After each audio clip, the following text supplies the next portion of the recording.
بسم اللہ الرحمن الرحیم۔ السلام علیکم۔ عرب کی سرزمین پہ بی بی فاطمہ الزہرا سلام اللہ کی سخاوت کی باتیں ہر خاص عام کرتا رہتا تھا، تو ایک منافق عورت لوگوں سے کہنے لگی کہ میں تو نہیں مانتی کہ بنت رسول اللہ کے پاس کوئی معجزہ یا دولت ہے، اگر ہوتی تو وہ اتنی سادگی میں کیوں رہتی۔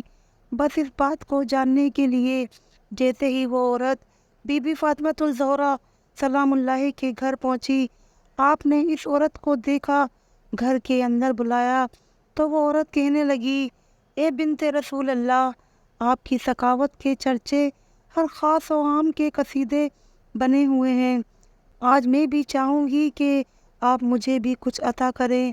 بی بی سیدہ نے فرمایا، اللہ نے ہر انسان کو وہ عطا کیا ہے جو اس کے لیے بہتر ہے، جو نعمتیں اللہ نے تجھے جسم کی صورت میں عطا کی ہیں ان کے سامنے اس دنیاوی دولت کی کوئی اوقات نہیں۔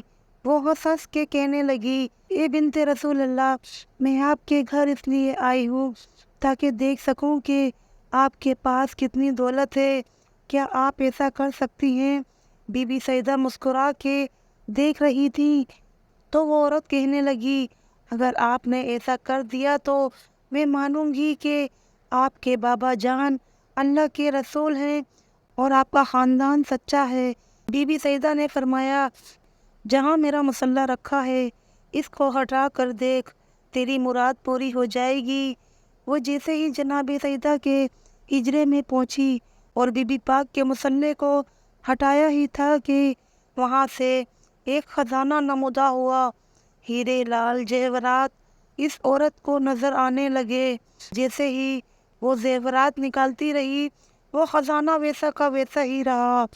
بس اب جو بی بی سیدہ کے سامنے وہ عورت آئی تو آپ مسکرا کے دیکھنے لگی اور وہ عورت حیرت سے پوچھنے لگی، آپ کون ہیں؟ آپ کے کپڑے جگہ جگہ سے پھٹے ہوئے ہیں لیکن آپ تو اتنی بڑی خزانے کی مالک ہیں، میں نے تو یہ سوچا تھا کہ آپ کے پاس دنیاوی دولت نہیں، تبھی آپ سادگی سے رہتی ہیں۔ بی بی سیدہ فرمانے لگی، اے عورت، اللہ نے اس دنیا کے تمام خزانے ہم اہل بیت کے قدموں میں رکھے ہیں اور اللہ کی مرضی یہ ہے کہ ہم سادگی میں رہیں تاکہ کسی بھی انسان کو سادگی اختیار کرتے وقت شرمندگی نہ ہو۔ یہ دنیاوی دولت تو آخرت میں سخت ترین حساب کا معیار ٹھہرے گی۔ جیسے ہی اس عورت نے آپ کا اخلاق اور آپ کا یہ معجزہ دیکھا تو وہ آپ کے قدموں پہ گر گئی اور کہنے لگی، اے بنت رسول اللہ، مجھے معاف کیجیے گا، میں تسلیم کرتی ہوں کہ آپ کے بابا اللہ کے رسول ہیں، میں تسلیم کرتی ہوں کہ آپ اور آپ کا گھر اللہ کے قریب ہے اور آج سے میں بھی مسلمان بنتی ہوں۔ سلام ہو بی بی فاطمہ الزہرا سلام اللہ کی سخاوت پر، جس کو کافر بھی دیکھ کر مسلمان ہو جاتے ہیں۔ سبحان اللہ۔ ایک مرتبہ اللہ کے رسول حضرت محمد مصطفیٰ صلی اللہ علیہ وآلہ وسلم مسجد میں تشریف فرما رہے تھے اور جیسے کہ بی بی فاطمہ الزہرا کا گھر مسجد کے ساتھ تھا تو اس گھر سے حسن و حسین کی رونے کی آواز مسجد تک بار بار آ رہی تھی۔ اللہ کے رسول کی آنکھیں نم ہوئی اور آپ بی بی فاطمہ الزہرا سلام اللہ کے گھر تشریف لائے اور اپنی بیٹی کو بلانے لگے، لیکن بی بی فاطمہ الزہرا گھر میں نظر نہ آئی۔ جیسے ہی اللہ کے رسول بی بی فاطمہ سلام اللہ کے ہجرے میں پہنچے تو دیکھا کہ بی بی فاطمہ الزہرا سلام اللہ بہت ہی بیمار ہیں، ان کا چہرہ زرد اور ان کی آنکھوں کے نیچے گڈھے ظاہر ہیں۔ رسول اللہ کا ہجرے میں پہنچنا تھا۔ بی بی سیدہ نے فرمایا، اے میرے بابا، اپنی بیٹی کو معاف کیجیے گا، آپ کی بیٹی آپ کے استقبال کے لیے دروازے تک نہ آ سکی، مسلسل بھوکا رہنے کی وجہ سے آپ کی بیٹی کا جسم اتنا کمزور ہو چکا ہے کہ وہ ابھی اٹھنے سے بھی قاصر ہے۔ یہ سن کر اللہ کے رسول حضرت محمد مصطفیٰ صلی اللہ علیہ وآلہ وسلم کی آنکھوں سے آنسو جاری ہو گئے۔ بی بی سیدہ نے فرمایا، بابا جان حکم فرمائے تو اللہ کے رسول حضرت محمد مصطفیٰ صلی اللہ علیہ وآلہ وسلم نے فرمایا، اے فاطمہ، حسن و حسین کی رونے کی آوازوں نے مجھے بے چین کر کے رکھا اور تب ہی میں تمہارے ہجرے میں پہنچا، یہ کیوں رو رہے ہیں؟ بی بی سیدہ نے فرمایا، بابا 2 دن سے حسن و حسین نے کچھ نہیں کھایا۔ اللہ کے رسول نے فرمایا، فاطمہ، حسن بہت چھوٹا ہے، یہ دودھ پیتا ہے، اس کو آپ دودھ پلائے، یہ خاموش ہو جائے گا۔ حسن کو میں اپنے کندھوں پہ سوار کرتا ہوں، وہ بھی آرام پائے گا۔ بات جب یہاں تک پہنچی تو بی بی فاطمہ زہرا زار و قطار رونے لگی۔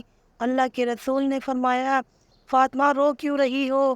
تو بی بی فاطمہ زہرا سلام اللہ نے فرمایا، بابا، مسلسل فاقوں کی وجہ سے میرا دودھ خشک ہو چکا ہے، حسین کو دودھ کیسے پلاؤں؟ بس اللہ کے رسول نے امام حسین کو اپنی گود میں اٹھایا اور اپنی زبان چسونا شروع کر دیا۔ جیسے ہی امام حسین نے مبارک زبان چوسنا شروع کی، ان کو آرام ملا۔ رسول اللہ نے پھر اپنے نواسے حسن کو گود میں اٹھایا، ان کو اپنے کندھوں پہ سوار کیا۔ کچھ ہی دیر میں انہوں نے بھی آرام پایا اور پھر اپنی بیٹی کے سر پہ ہاتھ رکھا اور فرمانے لگے، اے فاطمہ، تمہارا یہ صبر قیامت تک یاد رکھا جائے گا۔ تمہارا شوہر علی اسلام کی تبلیغ کے لیے اللہ کا قرآن مختلف شہروں میں پہنچانے کے لیے ادھر ادھر پھر رہا ہے، اور اس کے نتیجے میں خاندان نبوت کے چولہے ٹھنڈے پڑ گئے۔ صبر کرو، اللہ صبر کرنے والوں کے ساتھ ہے۔ یہ ہے رسول اللہ کا خاندان، جن کو اللہ کے رسول نے باغ فتح، جس کی سالانہ آمدنی اس دور میں بھی 40 لاکھ دینار سے بھی زیادہ تھی، جن سے وہ عرب کے تمام غریبوں کا پیٹ پالتے تھے۔ جو لوگ اسلام کی تبلیغ کیا کرتے تھے ان کا گھر چلاتے تھے۔ اور یہ ہے بی بی فاطمہ الزہرا کی سخاوت کہ وہ تمام مال و دنیا غریبوں اور مسکینوں میں تقسیم کر دیتی تھی، یہاں تک کہ 3 4 دنوں تک بی بی سیدہ اور ان کے بچے اللہ کے لیے بھوکے رہتے تھے۔ سلام ہو بی بی فاطمہ الزہرا پر، سلام ہو امام علی پر، سلام ہو حسن حسین پر، سلام ہو اللہ کے رسول حضرت محمد مصطفیٰ صلی اللہ علیہ وآلہ وسلم کے خاندان کے صبر پر۔ سبحان اللہ۔ اللہ پاک ہمیں بھی اسے صبر و شکر کرنے کی توفیق عطا فرمائے، آمین رب العالمین۔ امید کرتی ہوں آپ کو یہ ویڈیو ضرور پسند آئی ہو، تو ویڈیو کو لائک کر کے ایک پیارا سا کامنٹ کر دیجیے اور ویڈیو کو شیئر ضرور کیجیے گا۔